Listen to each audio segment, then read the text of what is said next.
সকলোলৈ নমস্কাৰ BS agro ফাৰ্মৰ গোট ফাৰ্মলৈ আপোনাক সকলোকে স্বাগতম।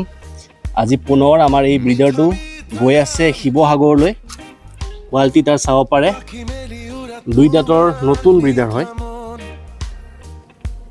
ফাৰ্মাৰ যিজনে লৈ আছে আমি আশা কৰিছোঁ তেওঁৰ ফাৰ্মখন খুব ধুনীয়াকৈ আগবাঢ়ক। এটা কোৱালিটি ব্ৰিডাৰ দিয়াৰ চেষ্টা কৰিছোঁ।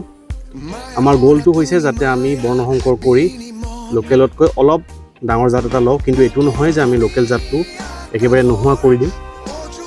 আপোনালোকে যি জাতে নলওক কিয় ব্ৰিডাৰটোৰ কোৱালিটি হ'ব লাগে, ষ্ট্ৰং হ'ব লাগে, এগ্ৰেশ্যন থাকিব লাগে।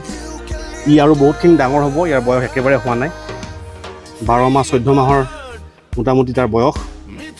অভাৰঅল কোৱালিটি চাব পাৰে। এনেকুৱা ধৰণৰ ষ্ট্ৰং ব্ৰিডাৰ যাৰ টেষ্টিকেল খুব ধুনীয়াকৈ ডিষ্টিংক্ট, এনেকুৱা ধৰণৰ ব্ৰিডাৰ আমি ভৰি চাৰিখন শক্তিশালী এনেকুৱা ধৰণৰ ব্ৰিডাৰ আমি ল'ব লাগে। বহুত বহুত ধন্যবাদ। আপোনালোকে যদি ছাগলী লাগে আমাৰ লগত যোগাযোগ কৰিব।